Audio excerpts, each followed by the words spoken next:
আসসালামু আলাইকুম। সর্বশেষ বাংলা সংবাদে আপনাদের স্বাগত। শুরুতেই সংবাদ শিরোনাম। পাকিস্তানের গণমাধ্যমে যেভাবে এসেছিল বাংলাদেশের মুক্তি সংগ্রামের খবর। মোদির বিজয় দিবস এর বার্তা ঘিরে বাংলাদেশে তীব্র প্রতিক্রিয়া। আরও থাকছে গোপন ৮টি বন্দিশালার সন্ধান, সাধারণ বন্দীদের সঙ্গেও রাখা হতো ভুক্তভোগীদের। পাকিস্তানের গণমাধ্যমে যেভাবে এসেছিল বাংলাদেশের মুক্তি সংগ্রামের খবর। পাকিস্তানের ইতিহাসে অত্যন্ত কঠিন এক মুহূর্ত ছিল ১৯৭১ সালের সংকট। ঢাকার দখল হারানোকে ঢাকা পতন বা পূর্ব পাকিস্তানের পতন বলা হয় দেশটির গণমাধ্যমে। আদ্রিস বখতিয়ার সে সময় পাকিস্তানের প্রেস ইন্টারন্যাশনালের নিউজ রুমে কাজ করছিলেন। সেদিন টেলিপ্রিন্টারে ৩ লাইনের একটি খবর পড়ে স্তম্ভিত হয়ে যান। অসাড় হয়ে আসে তার হাত পা। খবরটিতে বলা হয়েছিল পাকিস্তানের লেফটেন্যান্ট জেনারেল আমির আবদুল্লাহ খান নিয়াজি এবং ভারতীয় জেনারেল জগৎজিৎ সিং আরোর মাধ্যমে একটি চুক্তি হয়েছে, যার মাধ্যমে নিয়োজিত তার সৈন্যদের নিয়ে আত্মসমর্পণ করেছেন। আদ্রিস খবরটি পড়ে কাঁদতে শুরু করেন। নিউজ এডিটরের সামনে খবরটি রাখলে তিনিও এক নজরে দেখেই মাথা নিচু করে ফেলেন। এরপর আদ্রিস দাঁড়ানো অবস্থা থেকে মাটিতে বসে পড়েন। তার চোখ বেয়ে তখন অশ্রু গড়িয়ে পড়ছিল। তিনি চাননি কেউ তাকে এই অবস্থায় দেখুক। ঢাকায় পাকিস্তানি বাহিনীর আত্মসমর্পণের ঘটনা স্মরণেই যখন করাচি ইউনিয়ন অব জার্নালিস্টের অফিসে মানুষের সমাবেশ হতো, আদ্রিস বখতিয়ারের সেই দিনের ঘটনাটি মনে করতেন এবং বিষাদভরা কণ্ঠে সাংবাদিকদের সঙ্গে সে সময়ে কথা শেয়ার করতেন। ইদ্রিস বখতিয়ার, যিনি সম্প্রতি মারা গেছেন, সেই দিনটিকে স্মরণ করে বলেন, পাকিস্তানের মানুষের সামনে এই খবর কিভাবে তুলে ধরবে তা চিন্তা করে কেবল কাঁদছিলাম। আর আমাদের নিউজ এডিটর যার অনুমতি ছাড়া কোনো খবর প্রকাশিত হতো না, তিনি হাতের উপর হাত রেখে বসেছিলেন যেন আর কোনো কিছুই করার নেই। কি উপায়ে এই খবর জনসম্মুখে প্রকাশ পেল তা বর্ণনা করছিলেন প্রবীণ সাংবাদিক ও জনপ্রিয় ইংরেজি পত্রিকা পাঞ্জাব পাঞ্জ এর প্রধান সম্পাদক হুসাইন নাকি। তিনি বলেছিলেন, যখন ঢাকা পতনের খবর পশ্চিম পাকিস্তানে পৌঁছায়, তখন সরকারি মিডিয়ার জন্য একটি বড় চ্যালেঞ্জ ছিল যে তারা এই খবরটি কিভাবে উপস্থাপন করবে। পরে পাকিস্তান রেডিওর এক সিনিয়র কর্মকর্তা খবরটি যেভাবে উপস্থাপন করেছিলেন, 2 স্থানীয় কমান্ডারের মধ্যে একটি সমঝোতা হয়েছে, যার ফলে যুদ্ধ থেমে গেছে। কিছু পত্রিকায় এটাও বলা হয়েছিল যে চুক্তির পর ভারতীয় সেনারা ঢাকায় প্রবেশ করেছে, কিন্তু এই খবরগুলো বেশ অস্পষ্টভাবে উপস্থাপন করা হয়েছিল যাতে জনসাধারণের ওপর কোনো প্রভাব না পড়ে। মূলত পাকিস্তানের একটি সরকারি প্রতিষ্ঠানের প্রতিনিধির কাছে এক কপি দেওয়া হয়েছিল, যারা খবরটি ফোন কল দিয়ে লিখিয়ে নিয়েছিলেন। পরদিন পাকিস্তানের সংবাদপত্রের প্রথম পাতার নিচে পুরো অংশ জুড়ে খবরটি প্রকাশিত হয়।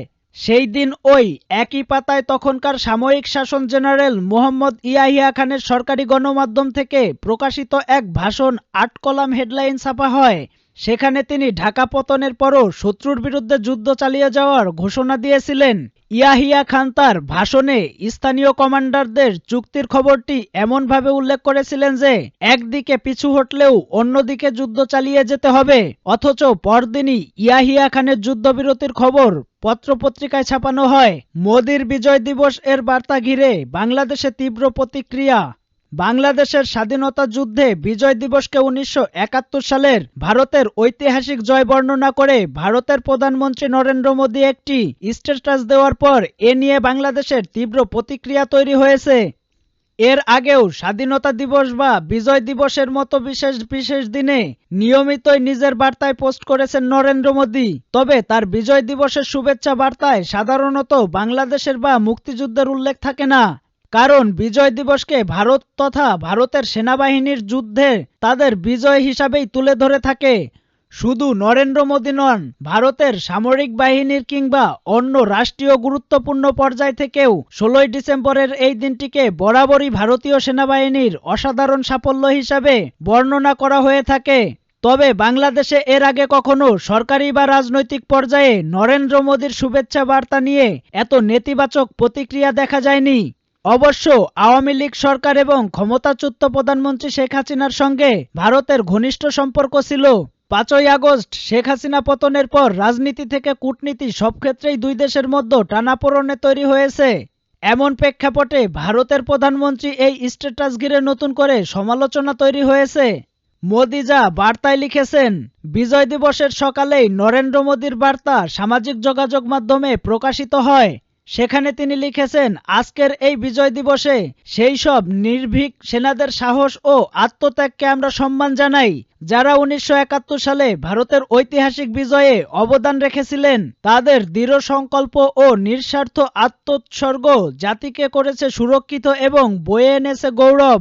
তাদের অসামান্য বীরত্ব ও অবিচল মনোবলের প্রতি সম্মান জানাতেই আজকের এই দিন। তাদের আত্মত্যাগ প্রজন্ম থেকে প্রজন্মের অনুপ্রেরণা যোগাবে এবং ইতিহাসে লেখা থাকবে। নরেন্দ্র মোদি এই বক্তব্যের কোথাও বাংলাদেশের নাম উল্লেখ করা হয়নি। প্রতি বছরই 16ই ডিসেম্বর বিজয় দিবস উপলক্ষে সামাজিক যোগাযোগ মাধ্যমে শুভেচ্ছা বার্তা দিয়ে আসছেন প্রধানমন্ত্রী নরেন্দ্র মোদি। এই দিনটিকে কেন্দ্র করে রাষ্ট্রীয় কর্মসূচিও পালিত হয় ভারতে। শুভেচ্ছা বার্তায় বরাবরই 1971 সালে নিহত ভারতীয় সৈনিকদের প্রতি শ্রদ্ধা জ্ঞাপন করা হয় এবং বলা হয় তাদের আত্মত্যাগের বিনিময়ে অর্জিত বিজয়ের কথা বলা হয়।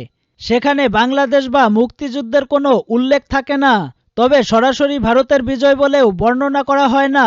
ব্যতিক্রম হিসেবে দেখা যায় 2021 সালের বিজয় দিবসকে। সেবার স্বাধীনতা সুবর্ণ জয়ন্তী পালন করে বাংলাদেশ। ওই বছর নরেন্দ্র মোদি তার টুইটে ভারতীয় সেনাদের পাশাপাশি মুক্তিযোদ্ধা ও বীরাঙ্গনাদের কথা লিখেছিলেন।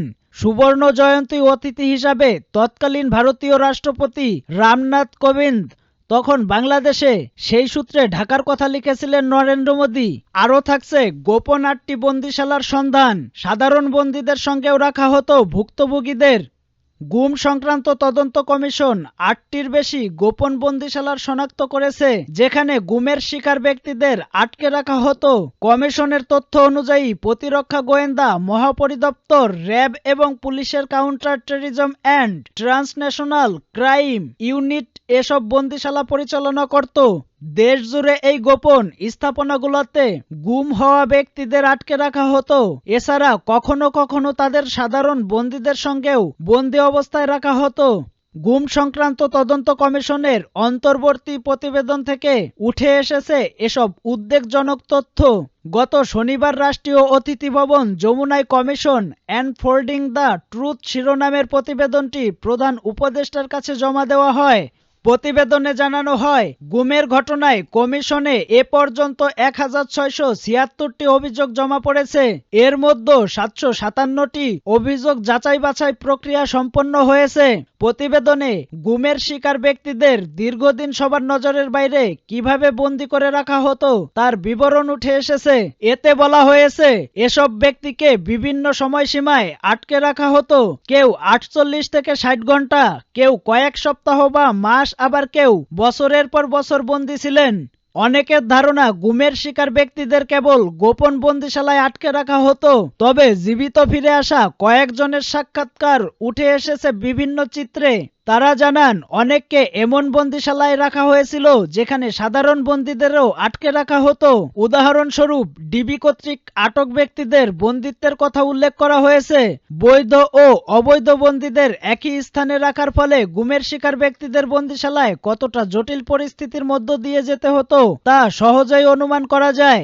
অনেকেই চত্বরের ভেতর বন্দীদের অবৈধ কক্ষ থেকে বৈধ বন্দীদের কক্ষে সরিয়ে নেওয়ার চিত্র তুলে ধরা হয়েছে প্রতিবেদনে। গুম কমিশন বলছে, খুব সম্ভবত গুমের শিকার ব্যক্তিদের বৈধ বন্দীদের সঙ্গে রাখার মাধ্যমে তাদের অবৈধভাবে আটক রাখার বিষয়টি ধামাচাপা দেওয়ার চেষ্টা করা হতো। গুম থেকে বেঁচে ফেরা ব্যক্তিদের বিস্তারিত সাক্ষাৎকারের ভিডিওতে কমিশন ধারণা করতে পেরেছে তাদের কোথায় কোথায় বন্দী রাখা হয়েছিল। প্রতিবেদনে এর একটি উদাহরণ উল্লেখ করা হয়েছে। একজন ভুক্তভোগী জানিয়েছে, এক বন্দিশালায় তিনি একটি ভিন্ন ধরনের দরজা লক্ষ্য করেছিলেন।